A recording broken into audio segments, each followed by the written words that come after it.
જય Dwarkadhish, welcome to my YouTube channel Diya cooks creation. આજે આપણે બનાવીશું એકદમ નવી રીતે અને અસલ રાજસ્થાની એટલે કે મારવાડી સ્વાદ સાથે અને બહુ જ સરસ એવી બાજરીના લોટમાંથી કઢી। બાજરીના લોટમાંથી કઢી બનાવવા માટે મેં અહીંયા સૌથી પહેલાં એક મિક્સર બાઉલ લઈ લીધું છે। તેની અંદર આપણે લગભગ 500 ml જેટલી એકદમ ખાટી એવી છાશ એડ કરી લઈશું અને તેની અંદર આપણે 250 ml જેટલું પાણી એડ કરી દઈશું અને હવે તેની અંદર મેં 2 મોટી ચમચી જેટલો એટલે કે અડધી વાટકી જેટલો બાજરીનો લોટ જે આપણે નોર્મલી રોટલામાં યુઝ કરતા હોય તે બાજરીનો લોટ લીધો છે તેને આપણે એડ કરી લઈશું અને હવે તેની અંદર એટલા જ પ્રમાણમાં એટલે કે 2 મોટી ચમચી જેટલું અને અડધી વાટકી જેટલો ચણાનો લોટ એડ કરી દઈશું। ચણાનો લોટ એડ થઈ જાય એટલે આપણે બંને લોટને સારી રીતે બરાબર છાશની અંદર મિક્સ કરી લઈશું। તમે જોઈ શકો છો આ રીતે વિસ્કરની મદદથી સારી રીતે એકદમ સરસ એવો અને લમ્સ ફ્રી એવો આપણે બેટર બનાવી લઈશું। તમે જોઈ શકો છો બરાબર સારી રીતે તેને મિક્સ કરી લઈશું અને એકદમ સરસ એવું તેને ફેટી લઈશું જેથી કરીને તેની અંદર જે લોટના ગાંઠા હશે તે દૂર થઈ જશે। તમે જોઈ શકો છો બહુ જ સરસ એવું અને એકદમ સ્મૂથનેસવાળું આપણું છાશની અંદર લોટ મિક્સ થઈ ગયો છે અને એકદમ સરસ એવું બેટર તૈયાર થઈ ગયું છે। હવે તેને થોડીક વાર માટે રેસ્ટ આપીશું। ત્યાર સુધી મેં અહીંયા લગભગ અડધો કલાક પહેલાં એક અડધી વાટકી જેટલી ચણાની દાળને ગરમ પાણીમાં પલાળી દીધી હતી। બહુ જ સરસ એવી પલળી ગઈ છે અને ચણાની દાળને કઢીની અંદર એડ કરવાથી તેનો ટેસ્ટ બહુ જ અમેઝિંગ આવે છે।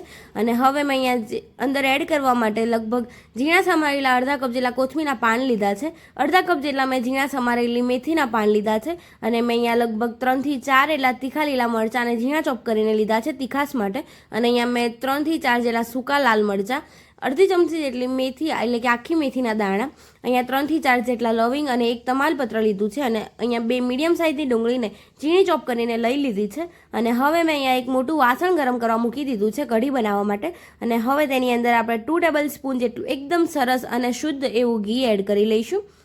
તમે જોઈ શકો છો ઘી બરાબર આપણું સારી રીતે મેલ્ટ થઈ જાય અને ઘી બરાબર ગરમ થઈ જાય ત્યારબાદ તેની અંદર આપણે 1 ટેબલ સ્પૂન જેટલી રાઈ એડ કરી દઈશું વઘાર માટે।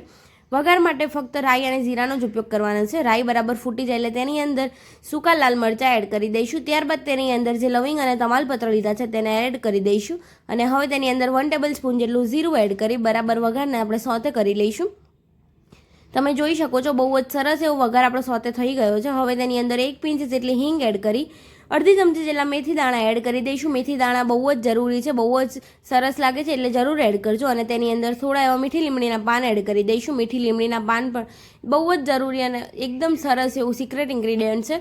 કઢી પત્તાની અંદર બહુ જ સરસ એવી સુગંધ અને સ્વાદ આવે છે અને હવે તેની અંદર ઝીણી ચોપ કરેલી ડુંગળી એડ કરી તેને સારી રીતે સોતે કરી લઈશું। ડુંગળી આપણી સેટ ટ્રાન્સપરન્ટ થાય ત્યાર સુધી તેને બરાબર સારી રીતે સોતે કરી લઈશું। અહીંયા મેં લસણ એડ નથી કર્યું, જો તમારે લસણ એડ કરવું હોય તો ડુંગળીની સાથે તમે લસણ પણ એડ કરી શકો છો।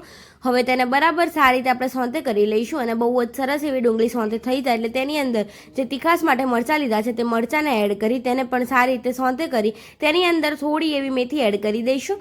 વધારે પડતી જે આપણે 1 કપ જેટલી મેથી લીધી હતી તે મેથી એકસાથે એડ નથી કરવાની, આ રીતે થોડી એવી મેથી તેને અંદર એડ કરી દઈશું અને તેને બરાબર સારી રીતે સોતે કરી લઈશું જેથી કરીને મેથી પણ સારી એવી સોફ્ટ થઈ જશે અને તેની જે કચાશ છે તે દૂર થઈ જશે।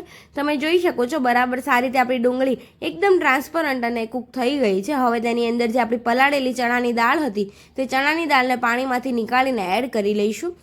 તમે જોઈ શકો છો પણ ચણાની દાળ આપણી પાણીની અંદર પલળી ગઈ છે એટલે થોડીક એવી તો કૂક થઈ ગઈ છે એટલે મતલબ કે સોફ્ટ થઈ ગઈ છે। હવે તેને થોડીક વાર માટે આપણે ઘીની અંદર સોતે કરી લઈશું જેથી કરીને તેનો ટેસ્ટ બહુ જ સરસ આવશે। તમે જોઈ શકો છો આ રીતે બરાબર તેને સારી રીતે આપણે મિક્સ કરીને સોતે કરી લઈશું અને એકદમ સરસ એવી આપણી ચણાની દાળ જ્યારે સોતે થશે ત્યારે એકદમ સરસ એવી સુગંધ આવશે અને થોડી એવી ગોલ્ડન બ્રાઉન થઈ જશે।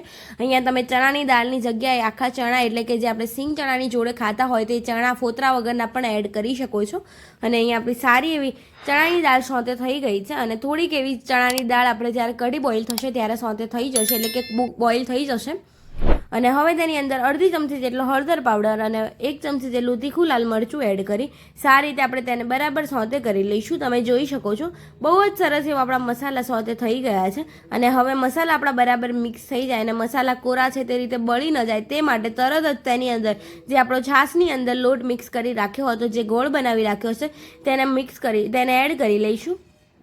તમે જોઈ શકો છો. અને જો હજી તમને પાણી એડ કરવા જેવું લાગે તો તમે પાણી એડ કરી શકો છો. હવે તેને બરાબર સારી રીતે આપણે મિક્સ કરી લઈશું અને તેને એકદમ સરસ એવી બોઇલ થવા દઈશું. આ રીતે તેને નોનસ્ટોપ હલાવીશું, જેથી કરીને જે તેની અંદર લોટ આપણે ચણાનો લોટ એડ કર્યો છે તે લોટ તળિયા પર ચોંટશે નહીં અને તેનો ટેસ્ટ બહુ જ સરસ આવશે.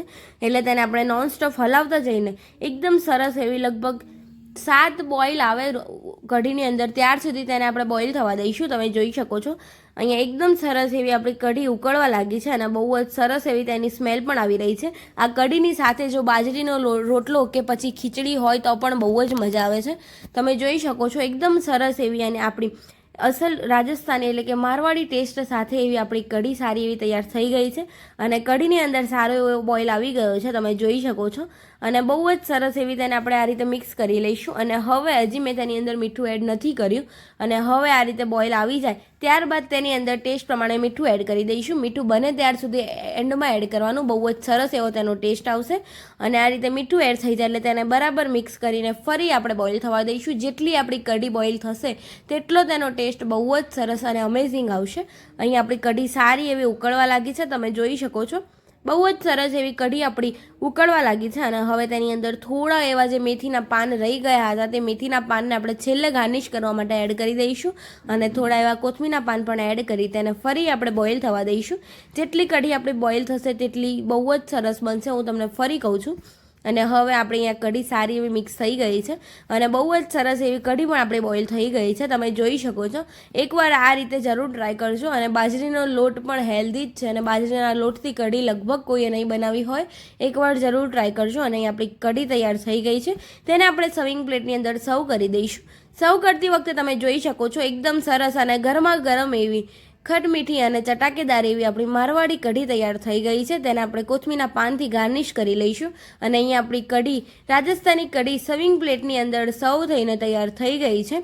બહુ જ સરસ એવી કઢી આપણી તૈયાર થઈ ગઈ છે. એકવાર જરૂર ટ્રાય કરજો. જો તમને મારી આ રેસીપી ગમી હોય તો લાઇક કરજો, શેર કરજો અને કમેન્ટ કરજો. કમેન્ટ બોક્સમાં મને જરૂર જણાવજો કેવી લાગી મારી આ રેસીપી. અને હા, મારી ચેનલ પર જો નવા હોય તો ચેનલને સબસ્ક્રાઈબ કરી બેલ આઇકન જરૂર દબાવજો, જેથી કરી મારી અવનવી રેસીપીસ તમને સૌથી પહેલાં જોવા મળે. મળીએ કોઈ નવી રેસીપી સાથે. ત્યાર સુધી બધાને જય દ્વારકાધીશ, જય શ્રી કૃષ્ણ.